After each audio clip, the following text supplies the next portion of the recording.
오늘 우리에게 주시는 하나님의 귀한 말씀은 구약성경 창세기서 45장 7절부터 8절까지의 말씀입니다. 우리 다 같이 한마음 한뜻으로 사랑의 마음으로 예수님을 사랑하는 마음으로 함께 읽겠습니다.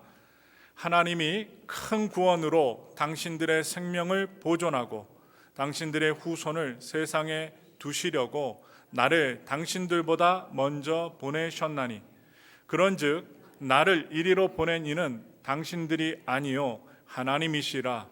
하나님이 나를 바로에게 아버지로 삼으시고 그 온 집의 주로 삼으시며 애굽 온 땅의 통치자로 삼으셨나이다. 아멘. 오늘 함께 봉독한 창세기 45장 7절부터 이 8절까지 말씀을 통해서 하나님의 뜻을 발견하라라는 제목으로 은혜 말씀, 소망의 말씀 나누겠습니다. 지금 계속 창세기 말씀을 전하고 있습니다. 이 말씀을 볼 때마다 얼마나 꿀송이 같이 단지 모릅니다. 하나님의 스펙타클한 그러한 이야기 스토리가 전개되면서 우리의 마음을 시원케 하고 특별히 답답한 문제로 가슴앓이 하시는 성도님들에게 2025년도에는 좋은 응답의 해가 될 줄 믿습니다. 2024년 이제 크리스마스까지 송구영신까지 다 마무리를 잘하고 대망의 새해 우리 교회 큰 부흥을 주시고 자리도 채워지고 또한 하나님의 봉사자들도 늘어나고 또한 하나님의 능력으로 우리 성도님들의 주머니까지 채워주시고 기쁨을 채워주시고 자녀들의 결혼, 직장 또한 학업의 문제 그 모든 길이 열릴 줄 믿습니다. 여러분, 요셉은요 그러한 희망 우리에게 줍니다. 요셉은 형제들로부터 큰 상처를 받았습니다. 지금 묻겠습니다. 속으로만 손들어 보세요. 저는 상처가 많이 있습니다. 손 안 드셔도 다 압니다. 상처 없는 사람 없어요. 다 상처가 있습니다. 형제들 가운데 사랑을 많이 받은 분이 계실 것이요 사랑을 덜 받은 분이 계실 것이요 지난주에도 제가 말씀을 드렸지만 형제들이 많으면 옷까지도 물려받아 입어야 됩니다. 그런데 막내들은 어떻게 해요? 구멍난 옷과 구멍난 또 어머니가 꿰매어준 양말을 요즘에는 있을 수도 없는 일인데 그러한 일들을 비일비재하게 경험합니다.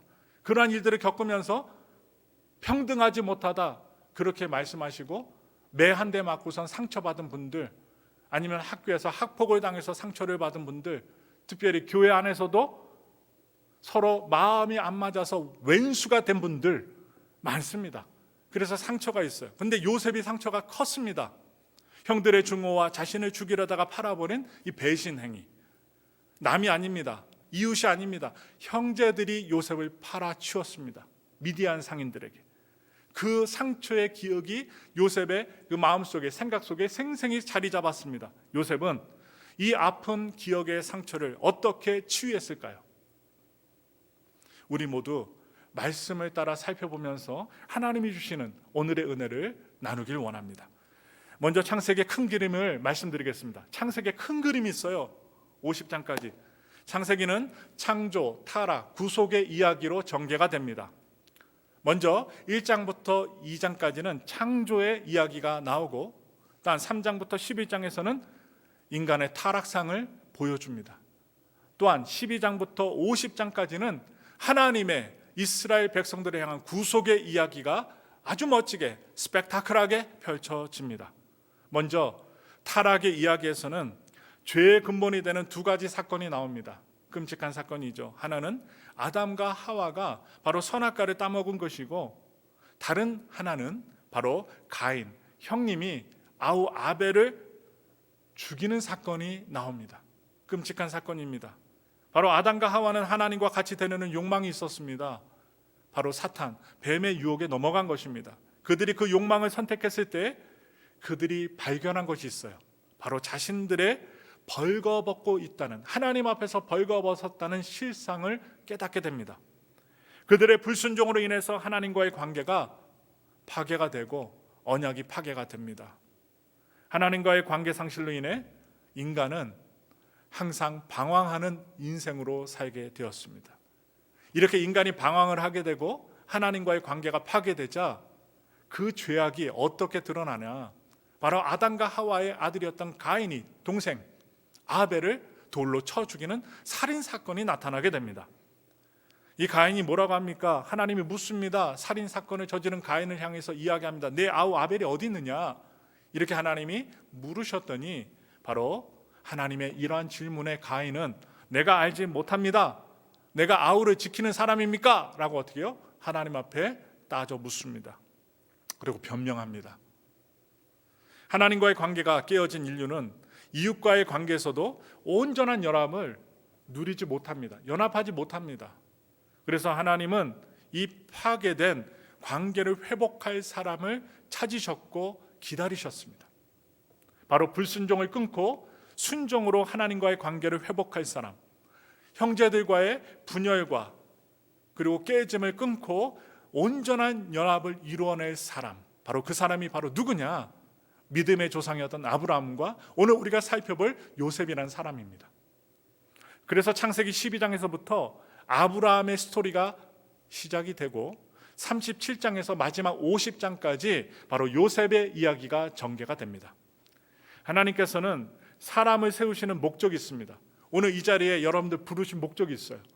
한 가정을 세우시고 남편과 아내로 세우시고 아버지와 어머니로 세우시고 자녀로 세우신 믿음의 사람으로 세우신 하나님의 목적이 있습니다.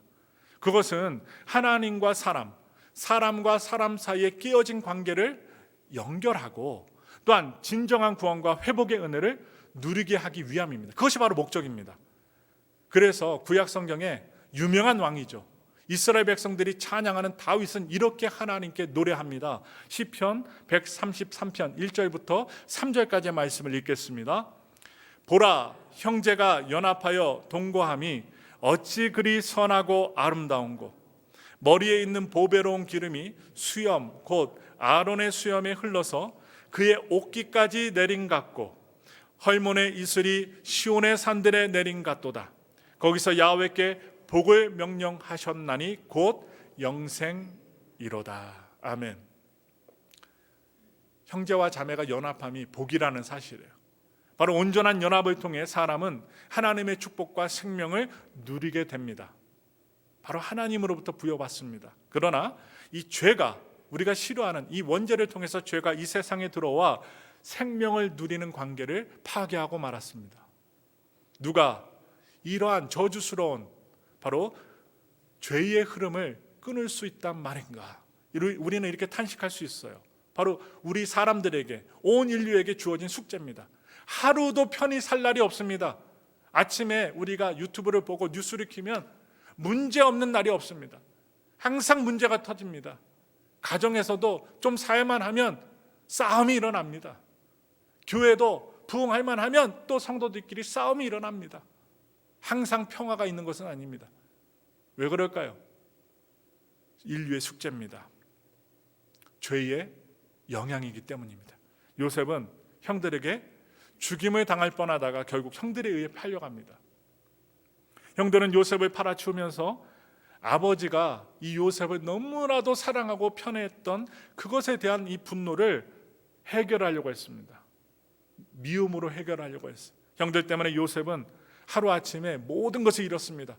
부모도 잃어버리고 자신의 지위도 잃어버리고 형제들까지 잃어버렸습니다. 그는 꽃다운 청춘의 시간을 감옥에서 처절하게 비참하게 보내야만 했습니다.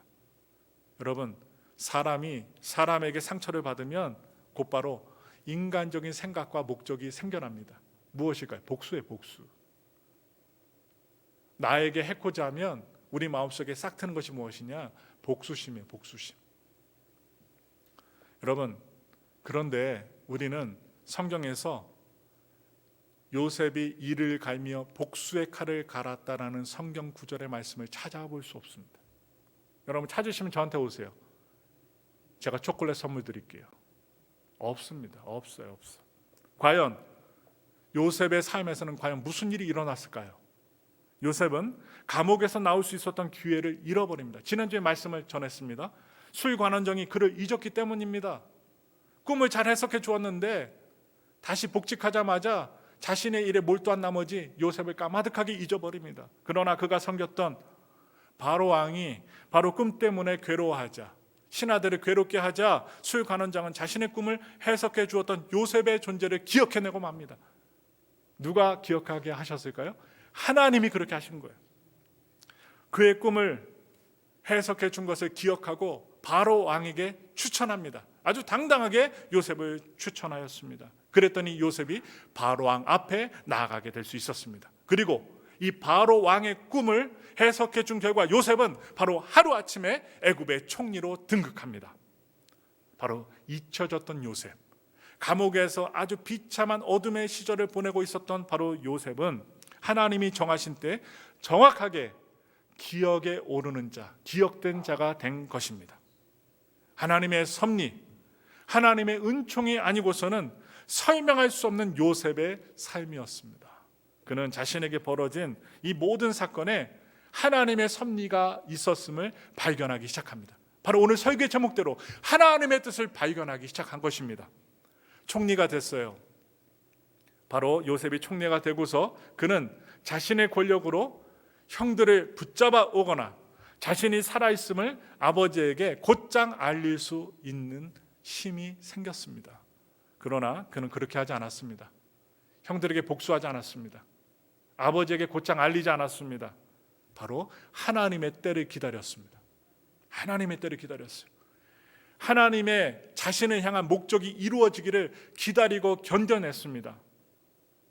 제가 아까도 복수심을 말씀드렸는데 이 복수는 더 이상 그의 것이 아니었습니다. 왜냐? 하나님의 뜻을 알았기 때문에 복수심은 눈 녹듯이 사라진 것입니다. 그는 복수보다 더 큰 하나님의 목적이 자신을 통하여, 형제들을 통하여, 아버지를 통하여 이루어지기를 기다리고 고대하고 소망했습니다. 그리고 마침내 하나님의 그때가 왔습니다. 하나님의 때가 온 거예요. 가나안 땅에 형제들이 사는 곳, 아버지가 산 곳에 바로 기근이 왔습니다. 비가 안 내리고 열매가 없자, 기근이 찾아오자 형제들이 누구에게로 와요? 요셉이 살고 있는 애굽 땅으로 찾아오게 됩니다. 곡식을 구하러 애굽에 찾아온 것입니다. 요셉은 이 형제들을 22년 만에 만나게 됩니다. 17살에 애굽의 노예로 팔려갔다가 30세 총리가 되고 풍년의 세월, 바로 왕의 꿈을 해석해 준 것이죠. 풍년의 세월 7년이 지나고 흉년의 세월 2년째가 되었을 때 바로 요셉의 나이 39세 나이에 형들을 다시 만난 것입니다. 10년도, 여러분 5년도, 1년도 깁니다. 정말 긴 세월을 견디며 살았어요. 형들은 요셉 앞에 나와 땅에 엎드려 절을 합니다. 요셉인지 모르죠. 애굽의 총리인 줄만 알고 절을 합니다. 요셉은 자신에게 절하는 형들을 보며 그의 첫 번째 꿈이 현실에서 이루어진 것을 느끼게 됩니다. 그리고 이때부터 자신이 준비해온 일들을 천천히 진행을 시킵니다. 그에게는 준비된 계획이 있었던 것입니다. 먼저 그는 형들을 스파이로 누명을 씌워서 3일간 감옥에 가두었어요. 그들 중 시몬을 볼보로 놔두고 나머지는 풀어주면서 무엇이라 명하느냐? 막내 동생 있지? 바로 베냐민을 자신에게 데려오라고 명령합니다. 그것으로 그들의 진실함을 증명하는 것이었습니다. 이때 형들은 깨닫게 돼요. 먼 과거에 자신들이 요셉에게 행했던 행동이 잘못된 것임을 느끼고 깨닫게 됩니다. 그것이 죄였음을 깨닫기 시작합니다. 창세기 42장 21절 말씀 다 같이 읽겠습니다. 그들이 서로 말하되 우리가 아우의 일로 말미암아 범죄하였도다. 그가 우리에게 애걸할 때에 그 마음의 괴로움을 보고도 듣지 아니하였으므로 이 괴로움이 우리에게 임하도다. 느끼기 시작한 거예요. 인과응보, 죄를 지었으면 벌을 받는다. 욥기서에 나오는 인과응보에 대한 하나님의 심판을 느끼게 되는 것입니다. 그들 사이에 요셉과 형제들 사이에 누가 있었을까요? 통역관이 있었을 거예요. 이 통역을 세웠기 때문에 그들은 요셉이 자신들의 말을 알아듣는다는 사실을 눈치채지 못했습니다. 그러나 요셉은 형들의 말을 알아듣고 있었습니다. 그런데 모른 척했어요. 연기한 것이죠. 요셉은 그들이 자신에게 범했던 죄를 후회하고 있음을 귀로 분명히 들었습니다. 형들의 대화를 듣고 있던 요셉은 과거에 상처받았던 이 기억과 이 서러움 있잖아요. 형들을 자기에게 미워하고 눈물을 흘리면서 막 싹싹 빌면서 살려달라고 구덩이에서 애걸복걸했을 때 그냥 지나쳤던 형들, 팔아넘겼던 형들, 그 모습, 그 기억이 머리에 스치고 지나가면서 서러움이 물밀듯이 북받쳐 올라왔을 것입니다. 그래서 잠시 그들을 떠나 울고 다시 그들을 대합니다.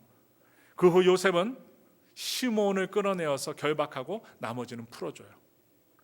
왜 시몬만 붙잡아 두었을까요? 저도 궁금했어요. 다른 형제들 많은데 왜 시몬만 딱 붙잡아 두고 나머지 형제들을 풀어줬을까? 유대인 라시라는 사람은 시몬이 요셉을 죽이려는 계획을 시작한 사람이라고 주장합니다. 구덩이에 가두고 동물들에 의해서 죽게끔 만들자, 그렇게 했던 사람이 누구냐? 시몬이라는 거예요. 그렇다면 요셉은 시므온에게, 형에게, 이 시몬이라는 형에게 복수하기 위해서 그를 결박했을까요? 아니에요. 유대인의 경전 미드라시, 이 경전을 살펴보니까 요셉은 형들이 간 다음에 시몬을 바로 풀어주었다는 이야기가 나옵니다. 그리고 그에게 음식과 음료를 제공하며 그를 개인적으로 정성껏 돌보았다는 스토리 이야기가 나왔습니다.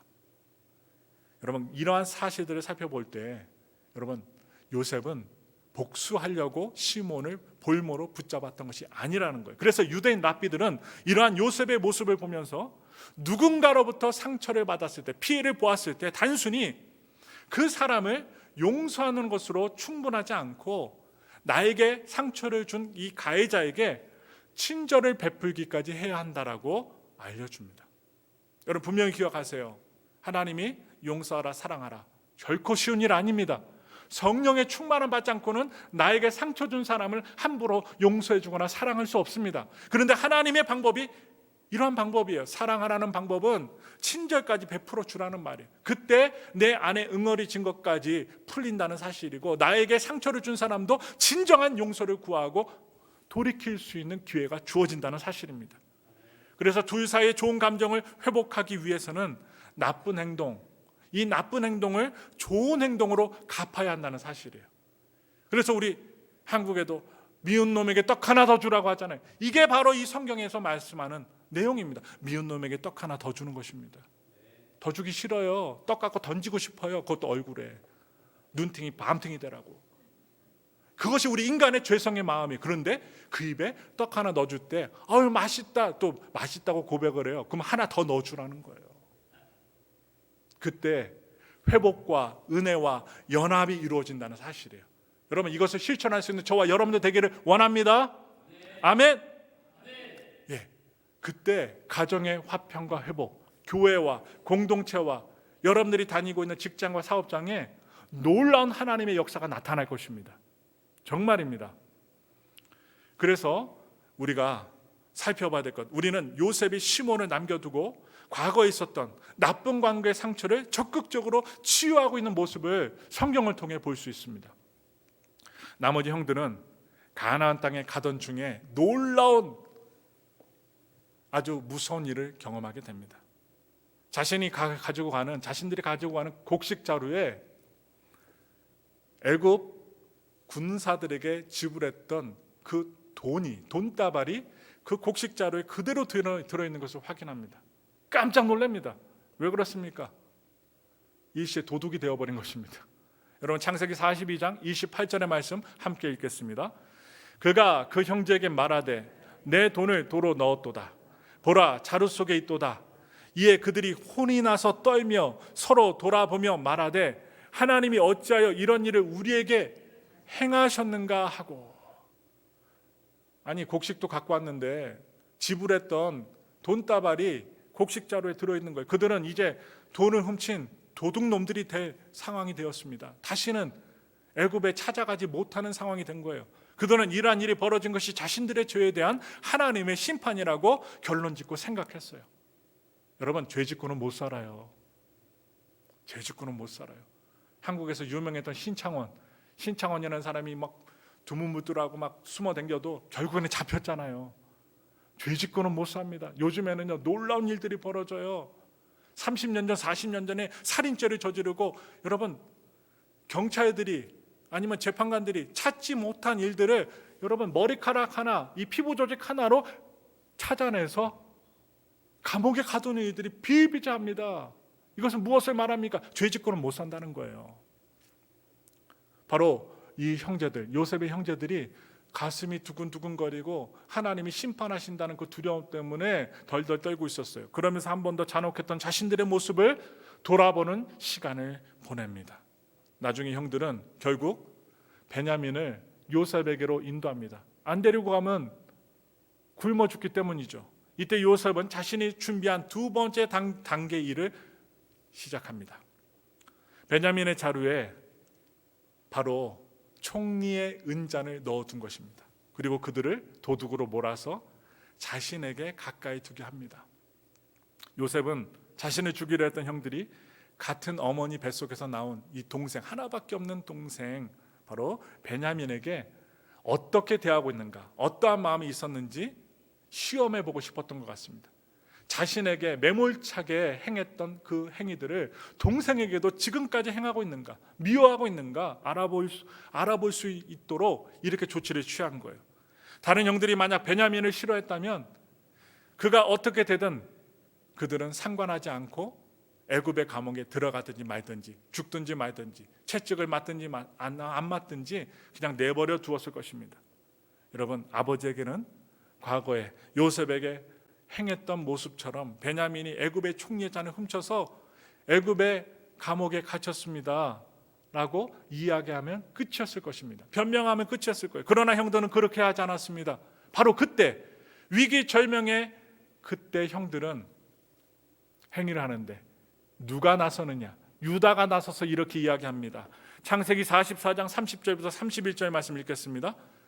아버지의 생명과 아이의 생명이 서로 하나로 묶여 있거늘 이제 내가 주의 종 우리 아버지에게 돌아갈 때 아이가 우리와 함께 가지 아니하면 아버지가 아이 없음을 보고 죽으리니 이같이 되면 종들이 주의 종 우리 아버지가 흰 머리로 슬퍼하며 수올로 내려가게 함이니이다. 지금 유다가 이렇게 고백을 하잖아요. 형님이었던 이 유다는 진정으로 아버지와 베냐민에 대해서 염려합니다. 베냐민 빼앗기면 안 된다는 거예요. 왜? 아버지와 연결이 돼 있어서 아버지가 이 베냐민 때문에 죽음에 이를 수 있다는 거예요. 그리고 이 유다는요, 자신이 베냐민을 대신해서 종이 되고 그를 풀어줄 것을 호소합니다. 여러분, 이기적이고 욕심이 많았다면 자기 살 길을 찾겠지 동생을 대신해서 종이 되려고 하겠어요?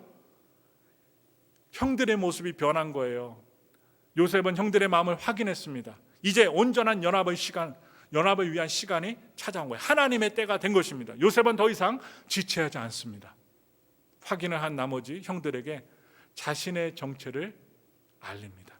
그리고 하나님의 뜻을 발견한 자신의 고백을 고백합니다. 그것이 바로 오늘의 말씀이에요. 우리 다 같이 창세기 45장 4절부터 5절의 말씀을 하나님의 뜻을 두고 읽겠습니다. 요셉이 형들에게 이르되 내게로 가까이 오소서. 그들이 가까이 가니 이르되 나는 당신들의 아우 요셉이니 당신들이 애굽의 판자라. 당신들이 나를 이곳에 팔았다고 해서 근심하지 마소서. 한탄하지 마소서. 하나님이 생명을 구원하시려고 나를 당신들보다 먼저 보내셨나이다. 아멘. 지금 요셉이 이렇게 자신을 알리면서 요셉은 또 고백을 합니다. 더 나아가 7절부터 8절까지 읽겠습니다. 하나님이 큰 구원으로 당신들의 생명을 보존하고 당신들의 후손을 세상에 두시려고 나를 당신들보다 먼저 보내셨나니 그런즉 나를 이리로 보낸 이는 당신들이 아니요 하나님이시라. 하나님이 나를 바로에게 아버지로 삼으시고 그 온 집의 주로 삼으시며 애굽 온 땅의 통치자로 삼으셨나이다. 아멘. 지금 요셉은 자기 자신이 형들에게 받았던 상처만 바라보고 살지 않았습니다. 상처에만 집중하고 우울해하며 살지 않았습니다. 그 상처 너머에 계신 전능하신 하나님, 상처를 회복해 주실, 자신의 인생의 문제를 해결해 주시는 하나님의 섭리와 계획하심, 즉 하나님의 뜻을 발견하고 깨달았습니다. 이게 중요합니다. 문제 속에 갇혀 살고 피해의식 속에 사는 게 아니라 아무리 큰 문제를 만나도 기도하며 말씀 보며 하나님의 뜻을 깨닫고 제2의 인생, 제3의 인생을 살아가는 것이 중요합니다.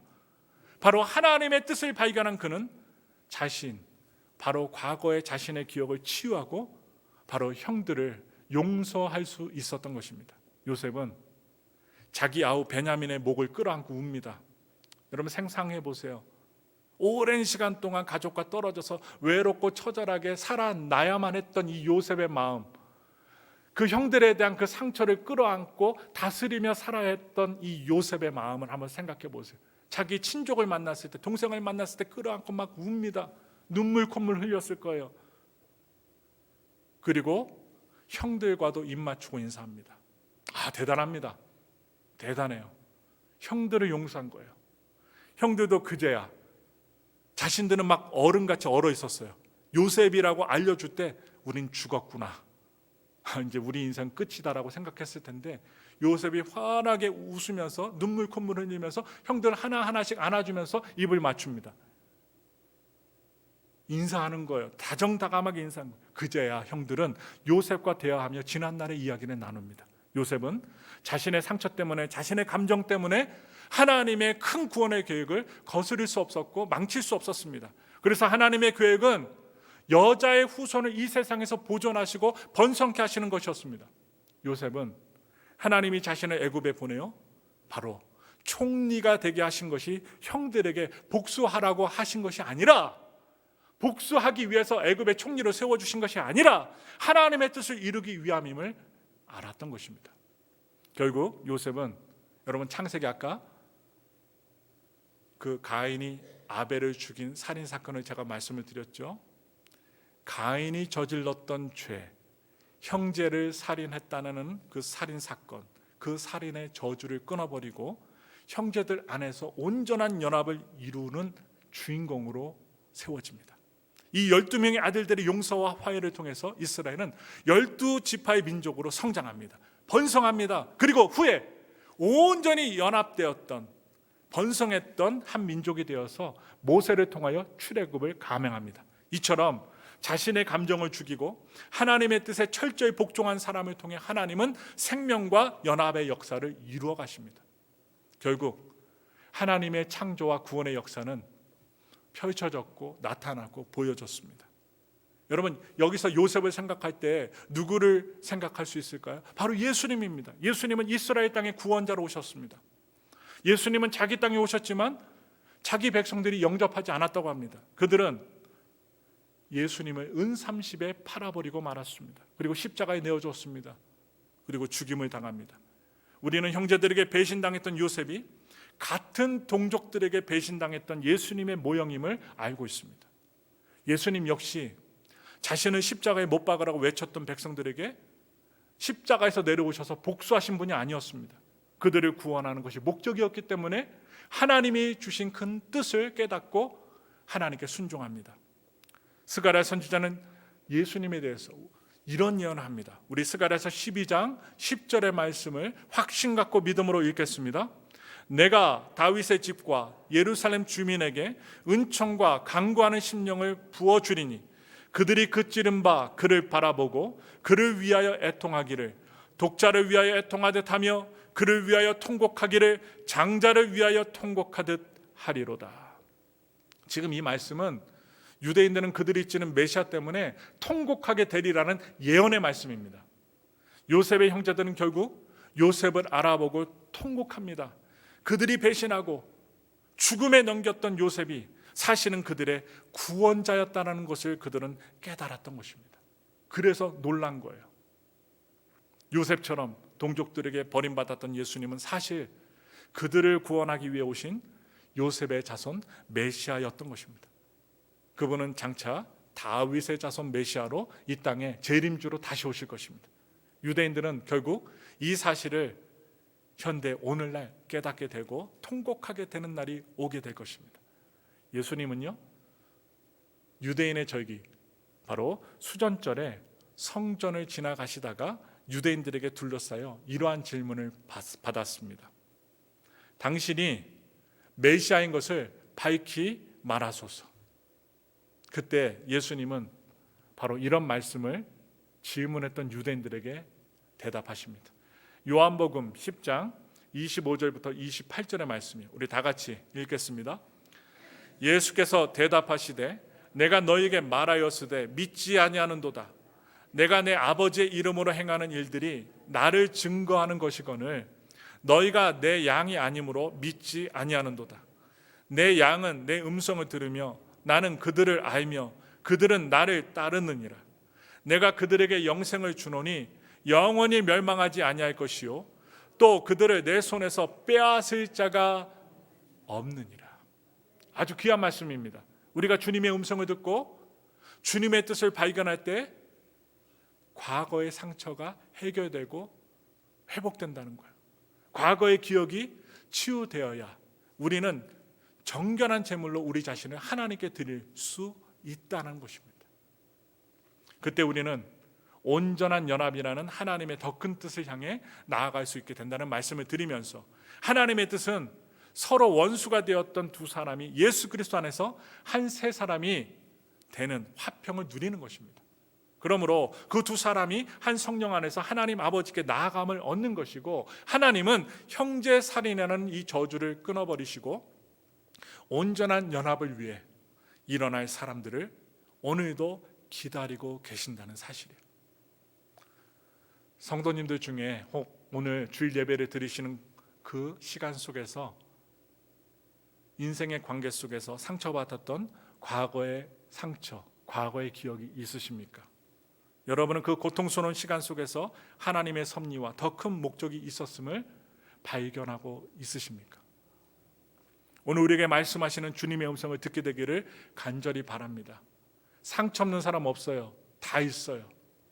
다 큰 상처를 마음속에 지니고 살아갑니다. 그러나 끝까지 가지 마시고 예수님의 그 크신 뜻, 하나님의 뜻을 발견하셔서 상처를 딛고 일어나 우리에게 명하시는 하나님의 사명을 완수하시는, 순종하시는 더 큰 연합을 이루시고 하나님의 영광을 돌리시는 귀한 분들이 되시기를 예수님의 이름으로 축원합니다. 우리 함께 기도하겠습니다.